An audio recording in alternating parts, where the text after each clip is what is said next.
ದರ್ಶನ್ ಹಾಗೂ ಪವಿತ್ರ ಗೌಡರವರು ಇದ್ದಕ್ಕಿದ್ದಂಗೆ ಅವರು ಹೋಗಿದ್ದು ಎಲ್ಲಿಗೆ ನೋಡೋಣ ಬನ್ನಿ.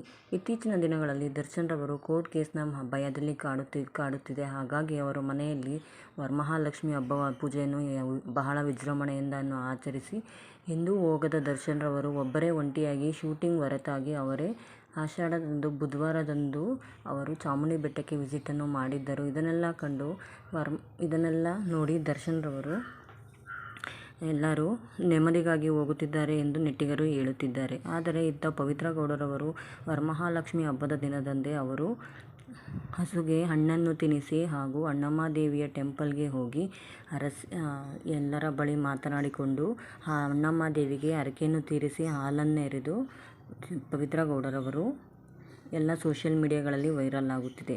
ಹಾಗಾಗಿ ಸ್ವಲ್ಪ ನೆಟ್ಟಿಗರು ಅವರ ಆಪ್ತರು ಜೊತೆಗಿದ್ದರು ಅಂತಲೇ ಹೇಳಬಹುದು. ಆದರೆ ಅವರು 1 ಗಂಟೆಗಳ ಕಾಲ ದೇವಾಲಯದಲ್ಲಿ ಟೈಮನ್ನು ಸ್ಪೆಂಡ್ ಮಾಡುತ್ತಾ ಶಕ್ತಿ ದೇವತೆ ಬಳಿ ಹೋಗಿದ್ದಾರೆ. ದೇವರ ಬಳಿ ಬೇಡಿಕೊಂಡಿದ್ದಾರೆ. ಎಲ್ಲ ಕೋರ್ಟ್ ಕೇಸುಗಳು ಮುಗಿದರೆ ಸಾಕು ಎಂದು ನೆಮ್ಮದಿಗಾಗಿ ಹೋಗುತ್ತಿದ್ದಾರೆ ಅಂತಲೇ ಹೇಳ್ಬೋದು. ಹೀಗೆ ದರ್ಶನ್ ಹಾಗೂ ಪವಿತ್ರ ಗೌಡರವರ ಬಗ್ಗೆ ನಿಮಗೆ ಏನು ಅನಿಸುತ್ತದೆ ಕಾಮೆಂಟ್ ಮಾಡಿ ತಿಳಿಸಿ. ಈ ವಿಡಿಯೋ ಇಷ್ಟವಾದಲ್ಲಿ ಲೈಕ್ ಮಾಡಿ, ಶೇರ್ ಮಾಡಿ, ಸಬ್ಸ್ಕ್ರೈಬ್ ಮಾಡಿ. Thank you friends. ಜೈ ಡಿ ಬಾಸ್.